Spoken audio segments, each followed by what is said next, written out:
Niemal jednocześnie w mediach pojawiły się dwie ciekawe, acz wydawałoby się sprzeczne informacje o tym, co się dzieje na rynku nieruchomości. Jedna informacja to jest taka, pochodząca zresztą od przedstawiciela branży deweloperskiej i osoby zainteresowanej również sprzedawaniem udziałów w przedsięwzięciach deweloperskich, a jest taka, że na pewno opłaca się kupować mieszkania na wynajem. Mieszkania to dobra inwestycja. A druga informacja to jest taka, że sprzedaż mieszkań u deweloperów jest na ręcznym hamulcu i to jest informacja pochodząca z portalu Rynek Pierwotny. No to jak jest?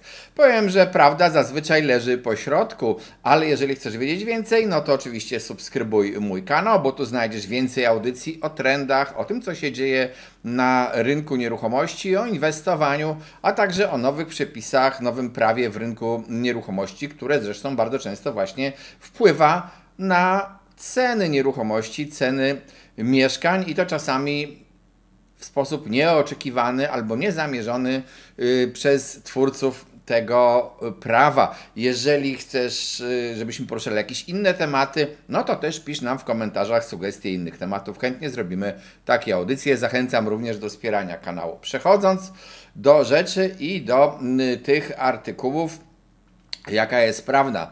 No, referując wypowiedź przedstawiciela branży deweloperskiej, to można powiedzieć tak, że on uważa, że teraz warto, żeby na rynku powstało więcej mieszkań przeznaczonych pod wynajem, pod taki profesjonalny wynajem, bo taki właśnie profesjonalny wynajem, takie firmy, które inwestują w ten profesjonalny wynajem instytucjonalny, one po prostu naprawią troszeczkę ten rynek wynajmu, wprowadzą na niego taki element cywilizacji, nazwijmy to w cudzysłowie. No w każdym razie będzie to lepszy rynek niż ten rynek najmu prywatnego i to w jakiś sposób jest pewnie w tym trochę racji, no dlatego, że taka firma to ona z pewnością myśli o tym, żeby mieć nieustannie wynajęte mieszkania, nie zachowuje się jak prywatny właściciel chimerycznie i nie mówi nagle proszę się stąd wyprowadzić, bo ja to mieszkanie potrzebuję dla siebie. Co więcej, taka firma, ten najem instytucjonalny daje tej firmie więcej praw w postępowaniu z najemcą niż nawet taki najem okazjonalny, z którym mamy często do czynienia. Wobec tego sprawia to, że taka firma zajmująca się tym najmem profesjonalnym jest trochę lepiej nawet traktowana przez prawo niż osoba prywatnie wynajmująca swoje mieszkanie. Wiadomo, że z takimi firmami również wiążą się obawy, które się zresztą potwierdzają, że one będą podnosiły czynsze. Ich obecność na rynku będzie powodowała to, że czynsze będą rosły, ale powiedzmy sobie, że te zjawiska występują tam, gdzie te firmy zdobyły pozycję niemal monopolistyczną na rynku i to się zdarza. Pierwsze wejście takich firm to zazwyczaj jest dumping cenowy, wchodzą w najlepsze lokalizacje, czyli też zagrażają trochę tym osobom żyjącym z prywatnego wynajmu 2, 3 czy tam jednego mieszkania po dziadkach na przykład. No, ale powiedzmy sobie, to wchodzenie tych firm do Polski jest na razie powolne, chociaż planują mieć kilkadziesiąt tysięcy mieszkań za 3-4 lata w Polsce.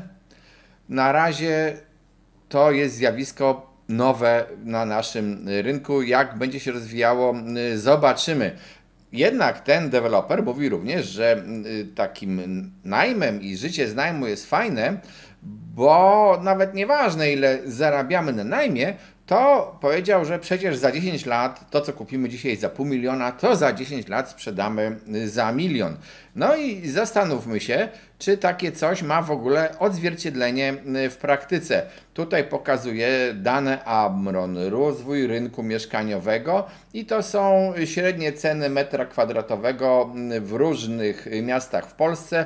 Widać, że kiedyś było niżej, potem było wyżej, potem było znowu niżej, potem poszło w górę i to jest wykres Amron, ale też pokażę Wam podobny wykres odnoszący się do cen wprawdzie ofertowych, chociaż trzeba zaznaczyć, że trend w cenach ofertowych jest dokładnie taki jak w cenach transakcyjnych. Nie są te same wartości, ale trend jest taki sam. I zobaczcie, tutaj widzimy, że był jakiś czas, kiedy ceny ofertowe w 2007 roku były, powiedzmy, na wysokim poziomie, potem następował spadek, potem wzrost, no i teraz mamy jakąś taką stabilizację, a ceny z uwzględnieniem inflacji, no to był spadek, wzrost. Pytanie teraz, czy deweloper miał rację? No miał rację. Jeżeli kupisz na samym dołku, a sprzedasz na górce, to ten zysk możesz mieć. Ale jeżeli kupiłeś gdzieś tam na górce i potem znowu przyjdzie Ci z powodów życiowych sprzedać na dołku, no to będzie strata. Więc tak naprawdę nie można powiedzieć uczciwie, że zarabianie na wynajmie zawsze jest pewne. Zarabianie na wynajmie składa się z dwóch części, czyli z tego przychodu czy też dochodu generowanego przez czynsz płacony przez najemcę i oby ten najemca płacił regularnie, nie było z nim kłopotów, ale też składa się z drugiej części, właśnie z tej zmiany wartości początkowej i końcowej nieruchomości, czyli to, co płacisz na wejściu i to, co wyjmujesz z tej nieruchomości na wyjściu. I pokazałem na tych wykresach, że wcale nie zawsze możesz tak zakładać optymistycznie, że ta nieruchomość w czasie wzrośnie, bo może się zdarzyć, że, podkreślam, jakieś życiowe sprawy zmuszą Cię, żebyś sprzedał to mieszkanie na dołku cenowym i wtedy nie zarabiasz, a przypominam ten wykres z naniesioną inflacją. Oczywiście to są średnie indeksy cen dla całej Polski, to może się okazać, że po prostu nie zarabiasz. Oczywiście możesz powiedzieć, a w moim mieście to tak podrożały nieruchomości ogromnie, że po prostu to był zawsze zysk. Tak, zgadza się, są lokalizacje, które idą lepiej niż rynek krajowy, ale są też lokalizacje, które idą gorzej niż rynek krajowy. Średnia ma tę urodę, że zazwyczaj nikt nie zachowuje i nie czuje się tak, jak byłby tym średnim klientem. Albo są ludzie powyżej, albo poniżej tej średniej. W każdym razie, wierząc w zapewnienia tego dewelopera, tego przedstawiciela branży, należałoby uznać, że należy natychmiast kupować mieszkania, inwestować ostro, przed czym oczywiście zawsze przestrzegam, bo każdą inwestycję trzeba traktować indywidualnie i zastanawiać się, czy ten dany rynek, ta dana inwestycja ma sens, bo jak powiedziałem, nie wszystkie inwestycje idą tak samo, ale jest drugi artykuł, który pokazuje się w tym samym czasie i mówi o tym, że sprzedaż u deweloperów nagle na hamulcu. Dopiero co żeśmy czytali, że sprzedaż u deweloperów w grudniu, w styczniu, w lutym, w marcu była lepsza niż w okresie, powiedzmy, poprzedniego, czyli tam drugiej połowy zeszłego roku, a nagle słyszymy, że spadło i to spadło na przykład w kwietniu o 42% mieszkań deweloperzy sprzedali mniej niż w marcu 42%. To spora różnica i powiem tak, z jednej strony to jest coś, czego ja się spodziewałem i postaram się to wyjaśnić. Z drugiej strony trzeba też wyjaśnić, skąd te dane i o czym są te dane.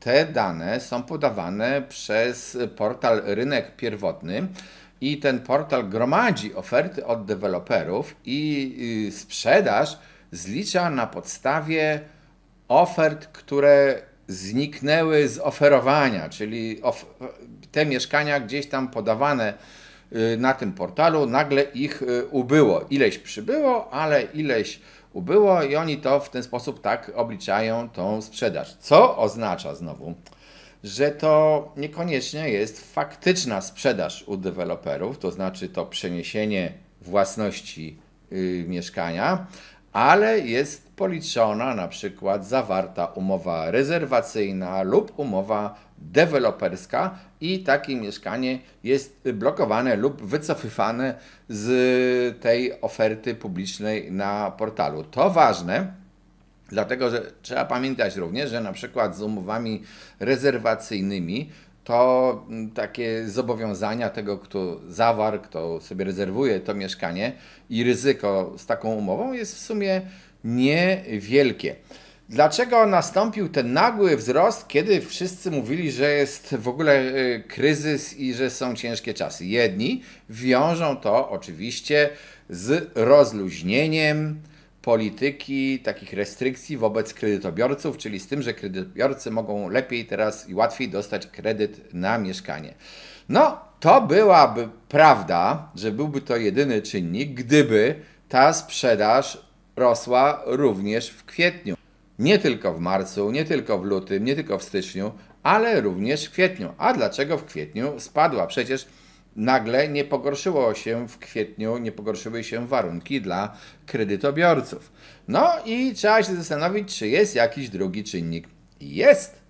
Tym czynnikiem jest, czy były, czy są najpierw zapowiedzi, potem kolejne zapowiedzi, informacje, a teraz już nawet prace trwające w zasadzie w Senacie w tej chwili, bo już z Sejmu do Senatu to trafiło, nad ustawą o pomocy państwa w kupowaniu nieruchomości mieszkalnych i szczególnie nad tym tak zwanym głośnym, bezpiecznym kredytem na 2%. Jaką sytuację mieliśmy w marcu, w lutym, w styczniu tego roku? Były zapowiedzi rządu. Wprowadzimy taką ustawę i będzie można dostać kredyt na tylko 2% na mieszkanie. Dużo osób będzie mogło kupić mieszkanie. W tym momencie większość ludzi, którzy mają w planie kupić mieszkanie i być może ich ten kredyt nawet nie dotyczy, dyskontują przyszłość, czyli mówią tak: Boże, więcej będzie ludzi, którzy mogą kupić to mieszkanie, wobec tego pewnie ceny mieszkań podrożeją, to ja sobie zarezerwuję mieszkanie, czy też podpiszę umowę deweloperską właśnie teraz. Deweloperzy, widząc zresztą ten ruch, oczywiście co zrobili? Wielu z nich po prostu nawet podniosło ceny i tą sprzedaż jakąś miało, wstrzymywali wprowadzanie nowych ofert i podnosili ceny i im ta sprzedaż, mimo że teoretycznie niekorzystna dla kupujących, jednak rosła. Jeszcze była też inna grupa, nie tylko tych, którzy chcieli kupić dla siebie, czy to na wynajem, czy dla siebie, żeby mieszkać, ale byli też tacy, czy też nawet może są jeszcze tacy, którzy myślą tak: zarezerwuję takie mieszkanie, zawrę umowę rezerwacyjną albo nawet umowę deweloperską, a potem po prostu dokonam cesji tego mieszkania i na tej cesji zarobię, a cesji dokonam na rzecz tej osoby, która właśnie taki kredyt będzie mogła dostać. No a ponieważ tych osób będzie więcej, no to ceny również będą rosły. I co się stało w kwietniu? W kwietniu poszła bardzo mocna informacja o autopoprawce rządu, który uniemożliwia zarabianie na takich cesjach. Trzeba powiedzieć szczerze, że też niektórzy zaczęli myśleć, bo zaczęli czytać artykuły w prasie i pomyśleli: ojej, to tej cesji nie będzie można w ogóle wykonać, więc my na tym nie zarobimy i w ogóle lepiej w ten interes nie wchodzić, więc nie będziemy szli teraz do dewelopera. Wielu z nich nawet nie zadało sobie trudu, żeby przeczytać dokładnie projekt ustawy i to, co się dzieje w Sejmie, i wielu z nich po prostu nawet nie wie, być może do dzisiaj, że to utrudnienie, te zakazy wykonywania cesji, czy też ograniczenia wykonywania cesji będą dotyczyły umów, które zostały zawarte po wejściu w życie tej nowej ustawy, tych nowych praw, czyli to, co jeszcze by dzisiaj zawarli jakąś umowę rezerwacyjną lub deweloperską, którą by chcieli w przyszłości scedować, jeżeli to prawo wejdzie właśnie w takiej postaci, jak powiedziałem, no bo to jeszcze wszystko może ulec zmianie, ustawa jest w Senacie, no to wtedy oni mogliby dzisiaj kupić i jeszcze tą cesję zrobić. Nie będę w to wchodził szerzej, bo mamy, link podam na dole, całą audycję właśnie o tym mechanizmie cesji i nie ma sensu, żeby się nad tym rozwodzić.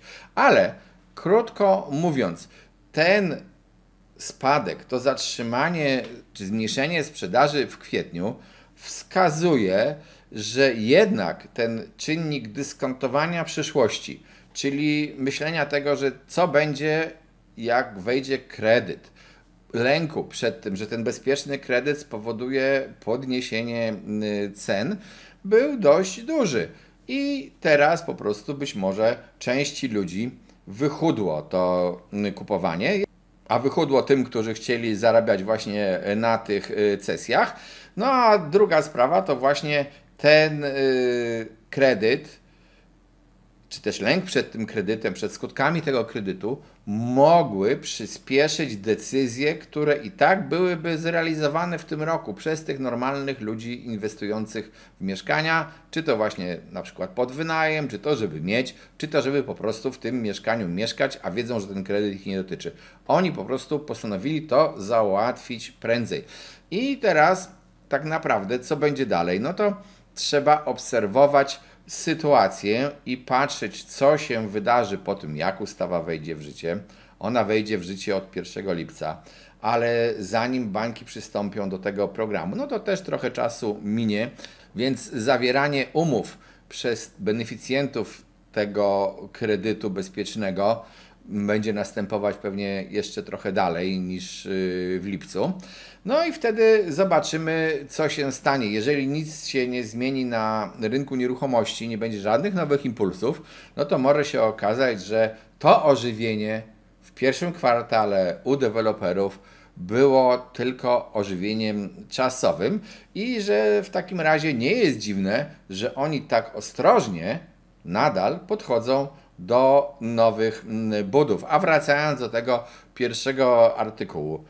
No cóż, inwestowanie w mieszkania pod wynajem może być opłacalne, ale też nie można wierzyć w to, że pewnikiem jest, że jeżeli dzisiaj kupisz mieszkanie za X, to za 10 lat, tak jak sugeruje ten artykuł, sprzedaż za 2X. Po pierwsze też nie wiadomo, jak inflacja będzie zjadała ten zarobek, bo to może być faktem, że za tyle sprzedasz, ale ile będą warte te pieniądze.